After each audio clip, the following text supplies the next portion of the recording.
ಮಲ್ಹೋತ್ರಾ, ಜ್ಯೋತಿ ಮಲ್ಹೋತ್ರಾ ಅನ್ನುವಂಥವ್ರನ್ನ ಅವ್ರನ್ನ ಈಗ ವಶಪಡಿಸಿಕೊಂಡು ಅವರನ್ನ ವಿಚಾರಣೆಯನ್ನು ಮಾಡ್ತಾ ಇದ್ದಾರೆ.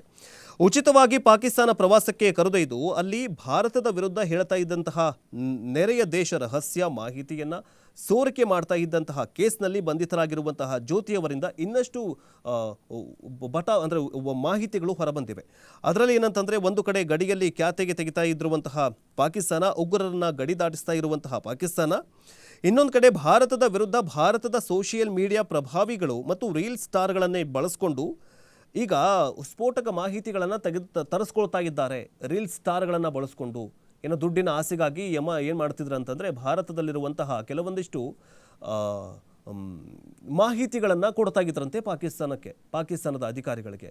ಪಾಕಿಸ್ತಾನ ಇವ್ರಿಗೆ ಏನು ಮಾಡ್ತಂತಂದರೆ, ನಮ್ಮ ದೇಶಕ್ಕೆ ಬನ್ನಿ, ನೀವು ಫ್ರೀಯಾಗಿ ಟ್ರಿಪ್ಗೆ ಹೋಗಿ ಬನ್ನಿ ಅಂತಂದ್ಬಿಟ್ಟು ಅವ್ರಿಗೆ ಸ್ಪಾನ್ಸರ್ ಮಾಡ್ತಾರೆ. ಸ್ಪಾನ್ಸರ್ ಮಾಡಿದ ನಂತರ ಅಲ್ಲಿನ ಇವ್ರಿಗೆ ಒಂದು ಸ್ವಲ್ಪ ದುಡ್ಡಿನ ವ್ಯವಸ್ಥೆ ಮಾಡಿ ಇವರು ಭಾರತದ ಪರವಾಗಿ ಭಾರತದಲ್ಲಿರುವಂತಹ ಕೆಲವೊಂದಿಷ್ಟು ಮಾಹಿತಿಗಳನ್ನು ಕೊಡಬೇಕು ಅಂತ ಹೇಳ್ತಿದ್ರು.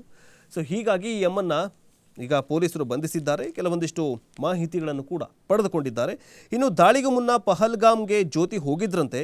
ಪಾಕಪರ ಬೇಹುಗಾರಿಕೆ ಆರೋಪದಡಿಯಲ್ಲಿ ಬಂಧಿತವಾಗಿರುವಂತಹ ಯೂಟ್ಯೂಬರ್ ಜ್ಯೋತಿ 26 ಪ್ರವಾಸಿಗರ ನರಮೇಧಕ್ಕೆ ಕಾರಣವಾಗಿದ್ದಂತಹ ಪಹಲ್ಗಾಮ್, ಕೇರಳ, ಒಡಿಶಾದ ಪುರಿ ಜಗನ್ನಾಥ ದೇವಾಲಯಕ್ಕೂ ಭೇಟಿ ನೀಡಿದ್ದ ವಿಷಯ ಈಗ ಬೆಳಕಿಗೆ ಬಂದಿದೆ.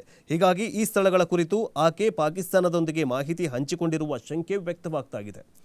ಜ್ಯೋತಿ ಇದೇ ವರ್ಷ ಜನವರಿಯಲ್ಲಿ ಪಹಲ್ಗಾಮ್ಗೆ ಭೇಟಿ ಕೊಟ್ಟಿದ್ರಂತೆ. ಆಗಿದ್ದವಾಗ ಏಪ್ರಿಲಲ್ಲಿ, ಅಂದರೆ 4 ತಿಂಗಳ ಮುಂಚೆಯೇ ಪಹಲ್ಗಾಮ್ ಆಗಿರಬಹುದು, ಕೇರಳ ಜೊತೆಗೆ ಒಡಿಶಾದ ಪುರಿ ಜಗನ್ನಾಥ ದೇವಾಲಯಕ್ಕೂ ಕೂಡ ಅವರು ಭೇಟಿ ಕೊಟ್ಟಿದ್ದಂತಹ ಸಂದರ್ಭದಲ್ಲಿ ಭೇಟಿ ಕೊಟ್ಟು ಅಲ್ಲಿನ ಕೆಲವೊಂದಿಷ್ಟು ಮಾಹಿತಿಗಳನ್ನು, ಕೆಲವೊಂದಿಷ್ಟು ಫೋಟೋಗಳನ್ನು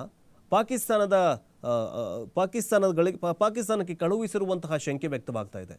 ಇದೇ 26/11 ಅಂತಂದರೆ ಮುಂಬೈನಲ್ಲಿ ದಾಳಿ ಆಯ್ತಲ್ಲ, ಮುಂಬೈನಲ್ಲಿ ದಾಳಿಯಾದಂಥ ಸಂದರ್ಭದಲ್ಲೂ ಕೂಡ ಕೆಲವೊಂದಿಷ್ಟು ಭಾರತದಲ್ಲಿದ್ದಂತಹ ಕೆಲವೊಂದಿಷ್ಟು ವ್ಯಕ್ತಿಗಳನ್ನು ಸಂಪರ್ಕ ಮಾಡಿತ್ತು ಇದೇ ಪಾಕಿಸ್ತಾನ ಉಗ್ರ ಸಂಘಟನೆಗಳು.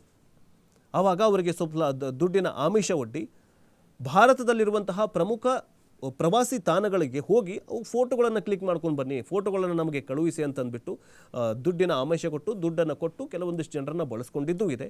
ಆ ಪ್ರಕರಣದಲ್ಲಿ 26/11 ದಾಳಿಗೆ ಸಂಬಂಧಿಸಿದಂತೆ ಆ ಪ್ರಕರಣದ ವಿಚಾರಣೆ ನಡೆದಂಥ ಸಂದರ್ಭದಲ್ಲಿ ಆ ಒಂದು ಪ್ರಕರಣಕ್ಕೆ ಎಷ್ಟೋ ಜನರು ಪಾಕಿಸ್ತಾನಕ್ಕೆ ಮಾಹಿತಿಯನ್ನು ಕೊಟ್ಟಿದ್ರು ಅನ್ನುವಂತಹದ್ದು ಕೂಡ ಗೊತ್ತಾಗಿತ್ತು. ಆದರೆ ಈಗ ಈ ಒಂದು ಪಹಲ್ಗಾಮ್ ನರಮೇಧಕ್ಕೆ ಕಾರಣೀಕರ್ತವಾಗಿರುವಂತಹ ಈ ಜ್ಯೋತಿ ಮಲ್ಹೋತ್ರಾರನ್ನು ಈಗ ಬಂಧಿಸಿದ್ದಾರೆ. ಇವರು ಕೂಡ ಕೇರಳ, ಒಡಿಶಾ ಮತ್ತು ಪಹಲ್ಗಾಮ್ನಲ್ಲಿ ಕೆಲವೊಂದಿಷ್ಟು ಮಾಹಿತಿ, ಅಂದರೆ ಫೋಟೋಗಳನ್ನು ಕೊಟ್ಟರೆ ಉಗ್ರರಿಗೆ ಎಲ್ಲಿ ಅಡಕ್ಕೆ ಕೂತ್ಕೊಳ್ಬೇಕು, ಎಲ್ಲಿ ಏನೇನಿದೆ ಅನ್ನೋದು ಗೊತ್ತಾಗಿ ಹೋಗ್ಬಿಡುತ್ತೆ. ಸೊ ಅದಕ್ಕೋಸ್ಕರ ಏನಾಗಿದೆ ಅಂತಂದರೆ ಇವಳನ್ನು ಬಂಧನ ಮಾಡಲಾಗಿದೆ.